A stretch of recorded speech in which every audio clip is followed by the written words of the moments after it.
Hello guys, dito kami sa Shoppers. Nagpa-flu vaccine ako. Sabi ng nag-vaccine, may side effect daw yun.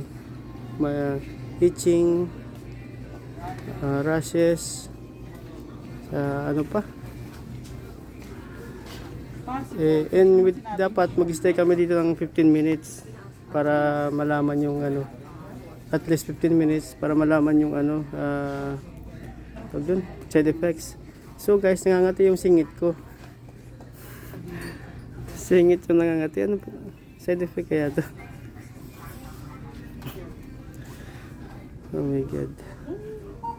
So ngayon dito kami. Ay, nangangati yung likod ko lang. Ano? Nangangati yung likod ko. Bakit nangangati? Hindi kaya dahil hindi mo Baka dry. hindi mo pagligo. Dry skin lang. So guys, kasi ngayong araw, it's anong oras na? Magwa-1, hindi pa ako naliligo. Maligo ako mamaya mga Ano, apple air hapon. 4 packs. Lagay ko sa singit mo, lagay ko sa 4 packs.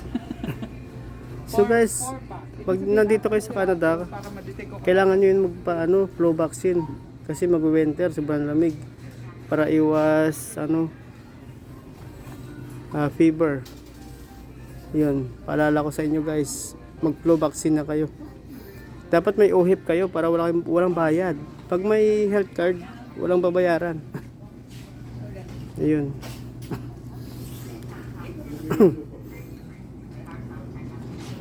So, yun ang maganda dito guys sa Canada.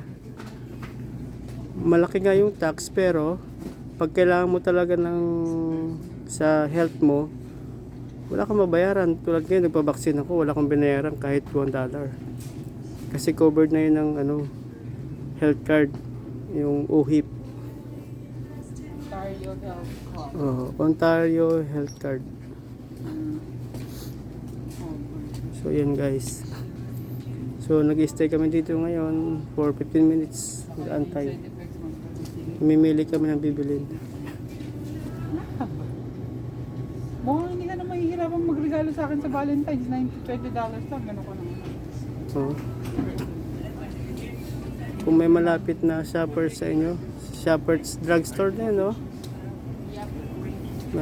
Magpa-schedule na kayo. Magpa-schedule pala guys. Magpa-appointment for flu vaccine. May walk-in naman, pero May walk-in? yeah, pero maganda yung nakaano. Oh, meron daw walk-in guys. I-try nyo mag-walk-in. Malapit lang naman. Kung ayaw nyo schedule. So guys, take care always.